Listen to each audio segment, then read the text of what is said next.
जय हिंद दोस्तों, एक बार फिर आप सबका स्वागत है टूरिज्म इज लाइफ के एक और नए वीडियो में। आज के इस वीडियो में हम टूर करने वाले हैं इंडिया के सबसे खूबसूरत हिल स्टेशन में से एक मनाली का। मनाली हिमाचल प्रदेश का बहुत ही खूबसूरत और प्यारा हिल स्टेशन है जो विंटर में अपनी स्नोफॉल और समर में अपनी हसीन वादियों के लिए काफी ज्यादा फेमस है। मनाली की नेचुरल खूबसूरती यहाँ पर आने वाले सभी टूरिस्ट का दिल जीत लेती है और आज के इस इंफॉर्मेटिव वीडियो में हम आपको मनाली टूर की कंप्लीट इंफॉर्मेशन देने वाले हैं, जिसमें हम बात करने वाले हैं कि मनाली कब जाए, कैसे जाए, मनाली में होटल कहाँ और कैसे बुक करे, मनाली में कहाँ पर घूमने जाए, मनाली में खाने पीने की क्या सुविधा है और मनाली की एक प्यारी सी यात्रा में आपका कुल बजट कितना लग सकता है। ऐसी और भी कई सारी मनाली टूर से रिलेटिव इन्फॉर्मेशन हम आपको इस वीडियो में देने वाले हैं। अगर आप इस प्यारे से वीडियो को अंत तक देखते हैं तो आपको मनाली की ट्रिप करने में कोई भी प्रॉब्लम नहीं होगी। तो एक बार आप इस वीडियो को अंत तक जरूर देखें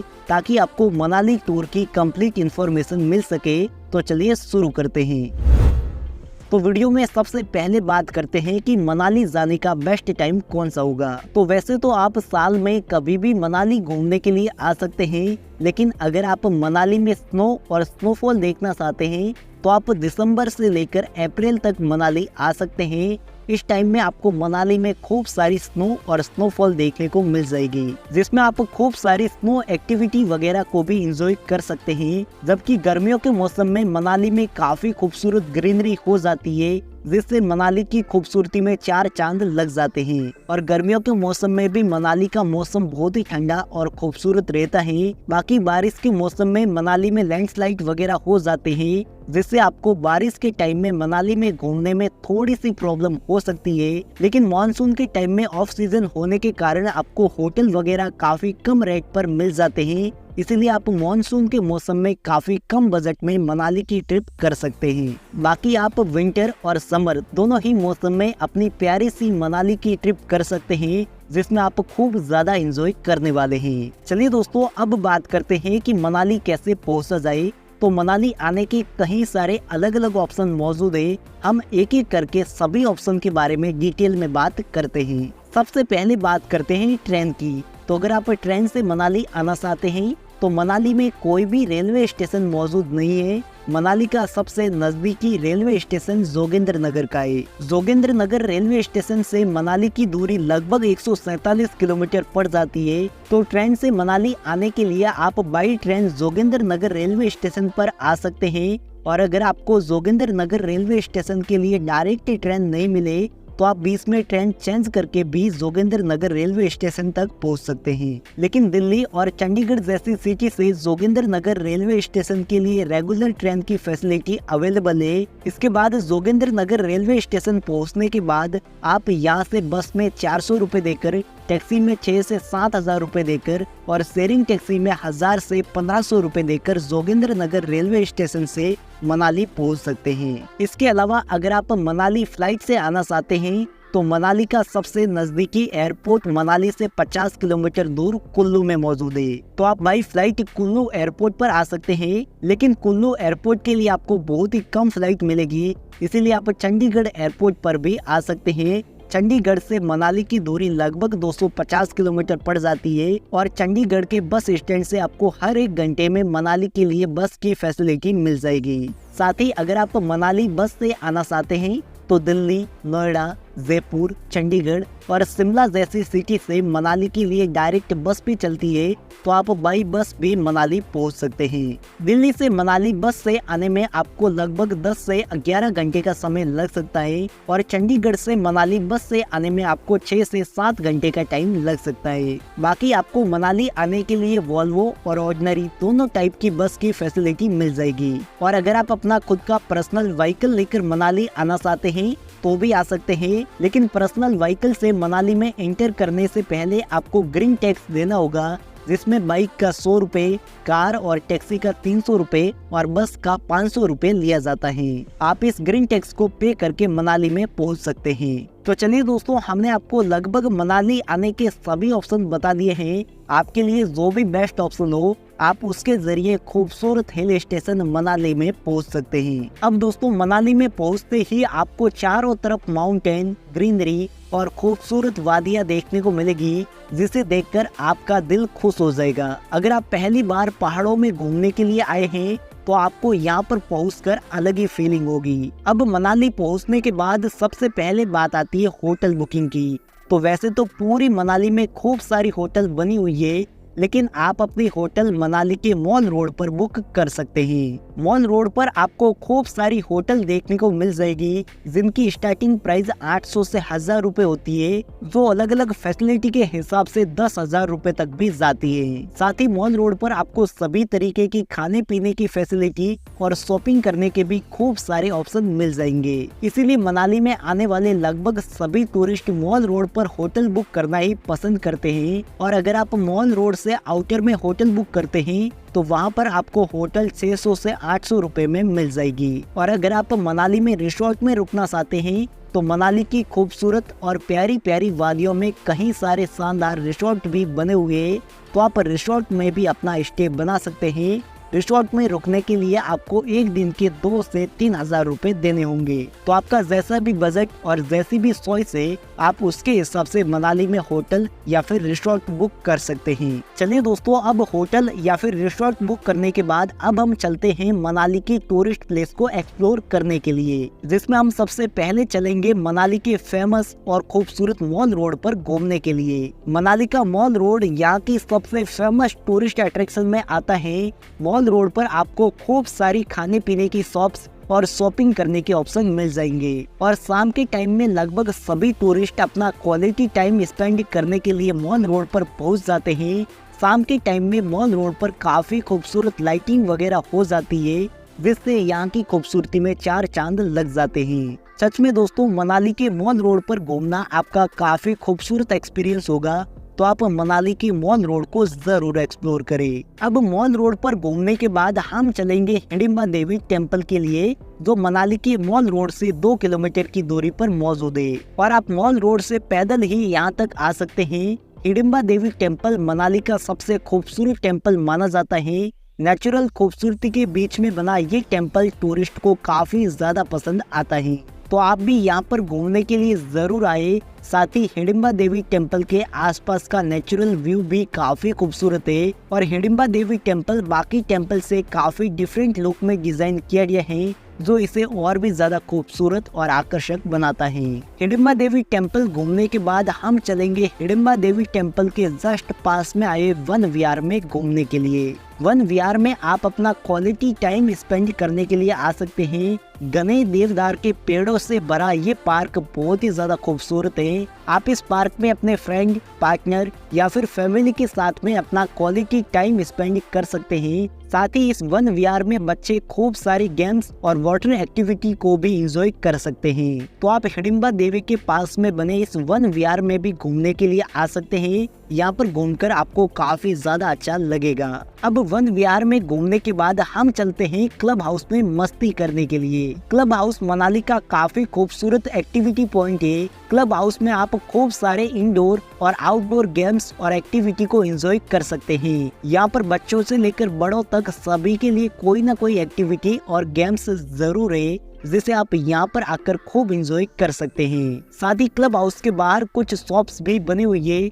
जहाँ से आप खूब सारी शॉपिंग को भी एंजॉय कर सकते हैं। ओवरऑल क्लब हाउस बहुत ही खूबसूरत है। आप यहाँ पर एक्टिविटी को एंजॉय करने के लिए जरूर आए। और क्लब हाउस की लोकेशन काफी प्यारी और खूबसूरत है, इसीलिए यहाँ का नेचुरल व्यू आपको काफी ज्यादा पसंद आने वाला है। क्लब हाउस के अलावा आप मनाली से ओल्ड मनाली में भी घूमने के लिए जा सकते हैं। और ओल्ड मनाली में आया हुआ मनु टेम्पल भी काफी खूबसूरत है। तो आप मनाली से 5 से 6 किलोमीटर दूर आए ओल्ड मनाली में भी घूमने के लिए जा सकते हैं और ओल्ड मनाली में भी घूम सकते हैं। अब दोस्तों, मनाली में पहले दिन में इन सभी टूरिस्ट प्लेस को घूमने के बाद दूसरे दिन में मनाली में हम चलेंगे मनाली से 13 किलोमीटर दूर आए सोलांग वैली में एंजॉय करने के लिए। सोलांग वैली जाने के लिए आपको बस, टैक्सी और शेयरिंग टैक्सी की सुविधा मिल जाएगी। जिसके जरिए आप सोलांग वैली पहुंच सकते हैं। मनाली से सोलांग वैली जाने का रास्ता बेहद ही खूबसूरत और प्यारे प्यारे नज़ारों से भरा हुआ है। और जब हम मनाली से सोलांग वैली जाते हैं तो बीच में जोगीनी वाटरफॉल भी आता है, आप उसे भी विजिट करने के लिए जा सकते हैं। नेचुरल खूबसूरती के बीच में आया हुआ ये वाटरफॉल बहुत ही खूबसूरत और प्यारा लगता है। आप कुछ टाइम यहाँ पर स्पेंड कर सकते हैं और फिर आप सोलांग वैली पहुंच सकते हैं। सोलांग वैली मनाली की सबसे खूबसूरत टूरिस्ट डेस्टिनेशन में आती है। विंटर के मौसम में यहाँ पर खूब सारी स्नो हो जाती है, जिसमें आप खूब सारी स्नो एक्टिविटी वगैरह को भी एंजॉय कर सकते हैं। और गर्मियों के मौसम में यहाँ से स्नो पिघलने के बाद यहाँ पर काफी खूबसूरत ग्रीनरी हो जाती है और दोनों ही मौसम में सोलांग वैली काफी खूबसूरत और गजब की लगती है। इसी के साथ सोलांग वैली में आप पैराग्लाइडिंग को भी एंजॉय कर सकते हैं। और सोलांग वैली में पैराग्लाइडिंग के दौरान आपको नेचुरल खूबसूरती के काफी मनमोहक नज़ारे देखने को मिलेंगे, जिसे देखकर आपका दिल खुश हो जाएगा। सोलांग वैली में बच्चों से लेकर बड़ों तक सभी लोग खूब एंजॉय करते हैं। और सोलांग वैली से सोलांग वैली के टॉप तक जाने के लिए रोपवे भी चलता है, तो आप रोपवे का टिकट लेकर सोलांग वैली के टॉप तक भी जा सकते हैं। रोपवे से आपको सोलांग वैली के काफी प्यारे प्यारे नज़ारे देखने को मिलेंगे,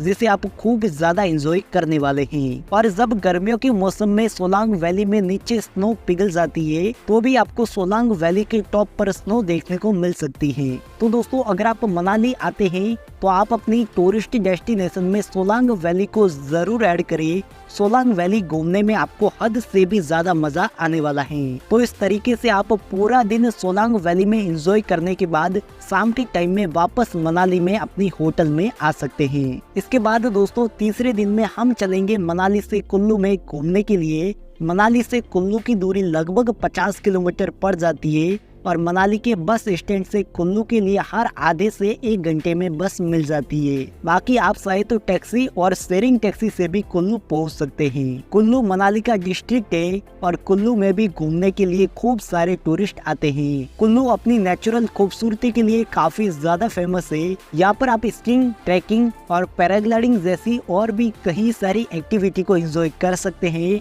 और कुल्लू में आया हुआ बिजली महादेव मंदिर, तीर्थन वैली, जालोरी पास और ग्रेट हिमाचल नेशनल पार्क काफी खूबसूरत है। आप यहाँ पर भी घूमने के लिए जा सकते हैं। तो मनाली टूर में हम तीसरे दिन में कुल्लू में घूम सकते हैं। इसके बाद अगर आपके पास में टाइम और बजट है तो आप चौथे दिन में मनाली से रोहतांग पास पर भी घूमने के लिए जा सकते हैं। रोहतांग पास जाने के लिए आपको परमिट की जरूरत होती है, इसीलिए आप मनाली से ही 3 से 4 हजार रुपए देकर टैक्सी बुक कर सकते हैं, जिसमें टैक्सी वाले आपका परमिट वगैरह भी बना देंगे। और अगर आप खुद से परमिट लेना चाहते हैं तो आप मनाली के परमिट ऑफिस में जाकर अपना परमिट बना सकते हैं। इसके बाद आप मनाली से 35 किलोमीटर दूर आए रोहतांग पास आ सकते हैं। मनाली से रोहतांग पास आने का रास्ता बहुत ही खूबसूरत और शानदार बना हुआ है। इस रास्ते के दौरान आपको अपने दोनों तरफ खूब सारी स्नो देखने को मिलेगी। इसके बाद आप रोहतांग पास पहुंचकर रोहतांग पास में अपना क्वालिटी टाइम स्पेंड कर सकते हैं। रोहतांग पास में हर साल खूब स्नोफॉल होती है, इसीलिए रोहतांग पास को विंटर के टाइम में 6 महीने के लिए बंद किया जाता है, जबकि 6 महीने के लिए टूरिस्ट के लिए खोला जाता है। तो आप मनाली से रोहतांग पास में भी घूमने के लिए जा सकते हैं। अगर हम मनाली टूर पर एक नजर डालें तो पहले दिन में हम मनाली की लोकल टूरिस्ट प्लेस को विजिट कर सकते हैं। इसके बाद दूसरे दिन में हम सोलांग वैली में एंजॉय करने के लिए जा सकते हैं। फिर तीसरे दिन में हम कुल्लू में घूमने के लिए जा सकते हैं और चौथे दिन में हम मनाली से रोहतांग पास के लिए जा सकते हैं। और अगर आप 3 दिन मनाली घूमना चाहते हैं तो आप कुल्लू या फिर रोहतांग पास में से किसी एक जगह को कैंसिल कर सकते हैं। बाकी आप अपने बजट और टाइम के अकॉर्डिंग मनाली का टूर कर सकते हैं। साथ ही दोस्तों, मनाली में घूमने के लिए आप टैक्सी, शेयरिंग टैक्सी और बस का इस्तेमाल कर सकते हैं। नहीं तो आप मनाली में घूमने के लिए बाइक रेंट भी कर सकते हैं। स्कूटी और नॉर्मल बाइक आपको एक दिन के लिए 500 से 600 रुपए में रेंट पर मिल जाएगी। चलिए दोस्तों, अब बात करते हैं कि मनाली टूर में आपका कुल खर्चा कितना हो सकता है। तो दोस्तों, मैं ये मानकर चल रहा हूँ कि आप मनाली में कम से कम 2 लोग साथ में घूमने आएंगे, क्योंकि अगर आप 2 लोग साथ में मनाली आते हैं तो आप एक होटल में 2 लोग रुकेंगे तो उसका खर्चा आपका 2 लोगों में डिवाइड हो जाएगा। और आप घूमने के लिए टैक्सी या फिर बाइक रेंट करते हैं तो उसका खर्चा भी आपका 2 लोगों में डिवाइड हो जाएगा। तो मनाली टूर में आपका 3 दिन का 2 लोगों का होटल का खर्चा 3000 रुपए तक आ सकता है। इसके बाद आपका 3 दिन का 2 लोगों का खाने पीने का खर्चा 3000 रुपए तक आ सकता है। इसके बाद अगर आप घूमने के लिए बाइक रेंट करते हैं तो आपका बाइक रेंट का खर्चा 2000 रुपए तक आ सकता है। अगर हम टोटल खर्चे की बात करें तो आपका 2 लोगों का 3 दिन मनाली घूमने का खर्चा 8000 रुपए तक आ सकता है, यानी कि पर पर्सन पर लगभग 4000 रुपए। बाकी इस बजट में हमने मनाली आने जाने का खर्चा और आप मनाली में जो एक्टिविटी और शॉपिंग करेंगे उसका खर्चा ऐड नहीं किया है, वो आप अपने हिसाब से ऐड कर सकते हैं। इसके अलावा दोस्तों, अगर आप मनाली घूमने का टूर पैकेज बुक करना चाहते हैं तो भी कर सकते हैं। मनाली का 2 नाइट 3 डे का 2 लोगों का टूर पैकेज आपको 10 से 12,000 रुपए में मिल जाएगा, जिसमें आपका मनाली आने जाने का खर्चा और होटल का खर्चा इंक्लूड होगा। बाकी घूमने का और खाने पीने का खर्चा आपको अलग से करना होगा। बाकी अलग अलग टूर पैकेज में ये कंडीशन अलग अलग हो सकती है, तो आप कोई भी टूर पैकेज बुक करने से पहले उसकी कंप्लीट इन्फॉर्मेशन जरूर ले लें, ताकि आपको बाद में कोई भी प्रॉब्लम नहीं हो। तो चलिए दोस्तों, हमने आपको लगभग मनाली टूर की कंप्लीट इन्फॉर्मेशन दे दी है, लेकिन फिर भी अगर आपका मनाली टूर को लेकर कोई भी सवाल या फिर सुझाव है तो आप हमें कमेंट बॉक्स में जरूर बताइए। हम मिलते हैं जल्दी एक और नई प्यारी सी यात्रा के साथ में। धन्यवाद।